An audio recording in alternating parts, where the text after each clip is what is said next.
In this video, I'm going to talk to you about quite what a value proposition I reckon the iPhone 17e is. And not some people would suggest just a bargain basement phone. Right now, whether you're buying a Mac, an iPad or a phone, it is a golden era. There is something for everybody at every price point. But you need to be cautious to buy the phone that you need. Don't make your next purchase to keep up with the Joneses or some vanity project. Buy the phone that you need. How are you actually going to be using your phone every single day? If you get that right, then I think you can bag yourself a bargain. And to show you quite what value I think the iPhone 17e represents, I'm going to compare it to this, the gorgeous iPhone Air. I love it to pieces, but it is eye-wateringly expensive at twice the price. I'm going to show you quite how many similarities there are between the iPhone Air and the E. I think you'll be surprised. Not only that, I'm going to give you 5 top tips how to get the most out of the battery of any iPhone that you're running, and also how to make your iPhone last for as long as possible. But first of all, what is it about the iPhone 17e that I love so much? The iPhone 17e really is astounding value for money. Now, I've decided to go this approach on mine of trying to strip back as much as I possibly can. I've got a lovely new wallpaper on there, and I've taken off the native icons and I've put on these shortcut icons. Not only do they look lovely, but one of the other benefits is you don't get notification bubbles either, so it's just one less distraction during the day. I've really done my best to try and strip back everything I possibly could on here that I wouldn't need. The main things that I thought I'd miss when I was switching over to the 17e were possibly the always-on display, dynamic island, and the 60Hz refresh rate, but in all honesty, I really haven't. And it's when you look at how much you can get done on these E series of phones, that's when they really and truly start to shine. And how crazy is it that the iPhone 17e has got Face ID, and yet if the rumours are to be believed, the iPhone Fold or iPhone Ultra, which is going to cost £2,000, hasn't got Face ID. Also, that phone is only going to have the A20 chip, and we've got the A19 chip on the 17e. You can see what I mean? It's such amazing value for money. Now, I haven't spoken an awful lot about the display recently, but on bright days like this, when I'm out in London all day long, it's really punchy, sharp and vibrant. It's a typical Super Retina display.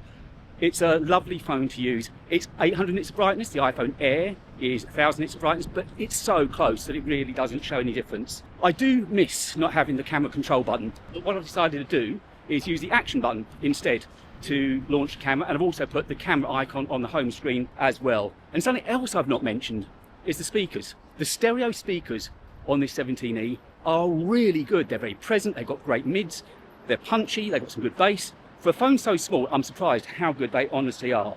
And also, if you prefer, and you're of the old school, you can still use a physical SIM on it. I love the idea of a physical SIM. I've had to retire my physical SIMs now. All of my phones are eSIM, but it has got a physical SIM tray.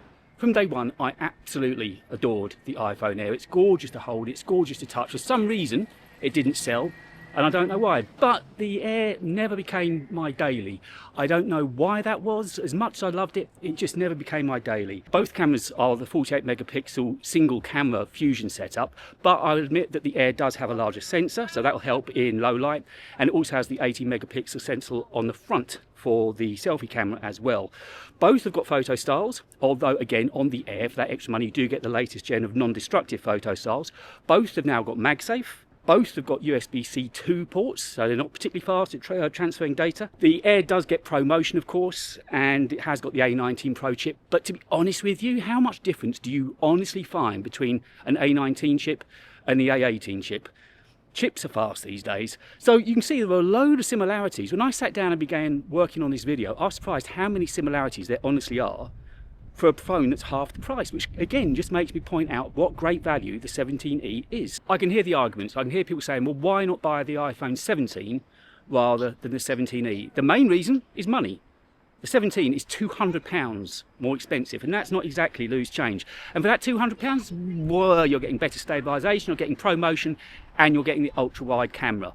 Only you can decide if that's really worth the money too. Also, it's worth pointing out that the 17e will have a bigger battery than the 17. I mentioned a minute ago that it's a 4005 mAh battery in the 17e, whereas the 17 only has a 3962 mAh battery. And don't forget, the modems are a massive drain on these phones, a huge power drain, and the 17e has the newer modem. It has the C1X modem, so it's going to be even more power efficient. So those are the reasons I think the arguments have gone now for buying the iPhone 17. I just keep coming back to the fact that the 17e is tremendous value. It really is. It's stunning value for money, and this E series of phones is only going to keep getting better with each iteration.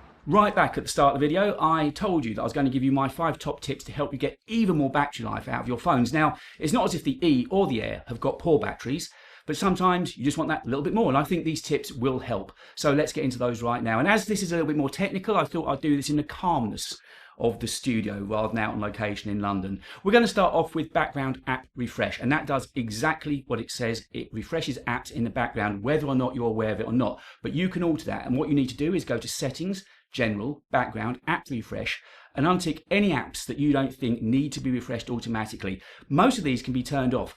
Just leave on the essential ones, messaging, mail apps, things like that. Most of those can be turned off. The next one is push and fetch emails. Particularly useful if you're a heavy user of emails. If you get a lot of emails through each day, this one will help save some battery. At the moment, of course, your phone is probably set to go and fetch emails, which is fine, but it's draining the battery.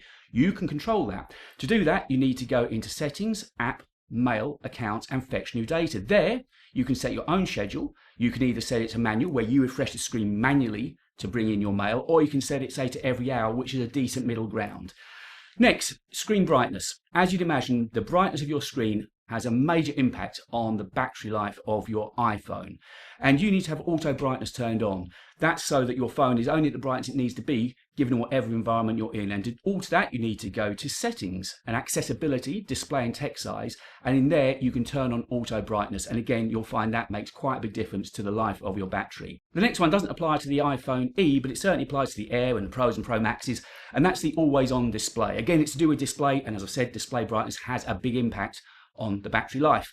Now, you might love the always on display, fine, don't bother touching it. But if you want to save even more battery life, then you can control it and even disable it altogether. To do that, you need to go to Settings, Display and Brightness, always on display, and down the bottom there, you'll see that you can always turn it off.